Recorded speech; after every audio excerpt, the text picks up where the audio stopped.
Welcome to this video where we're going to be breaking down the 4 different types of STEM learning.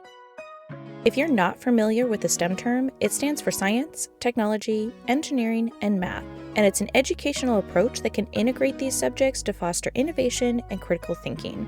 While some people think that STEM learning is only one type of learning approach, it actually has the ability to span a wide variety of learning settings by the diverse types of learning options. So let's dive in.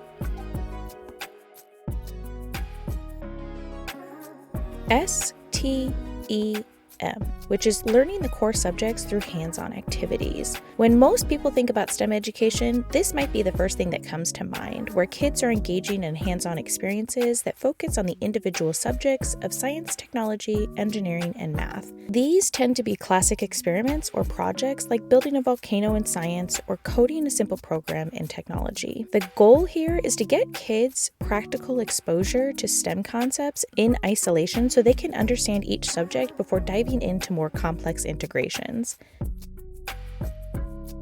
Integrated STEM is blending 2 or more subjects for a deeper experience. Integrated STEM combines 2 or more subjects to create a more meaningful learning experience.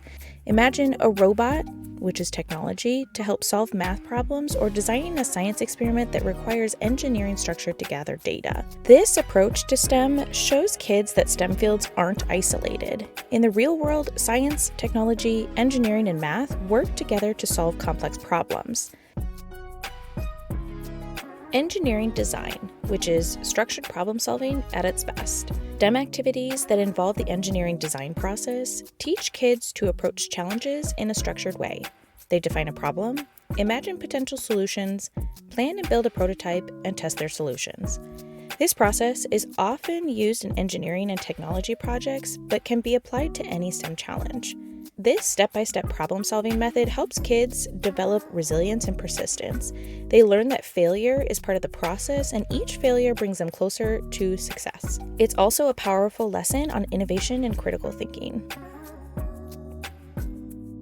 Finally, STEM engineering design, combining math and science to solve real-world problems. This type of STEM learning can take things up a notch by using math and science to solve real-world problems through the engineering design process. Think of it as applied STEM. Students are using what they learn in math and science to create practical solutions.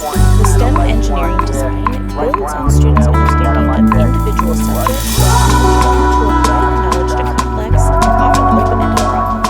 Whether they're designing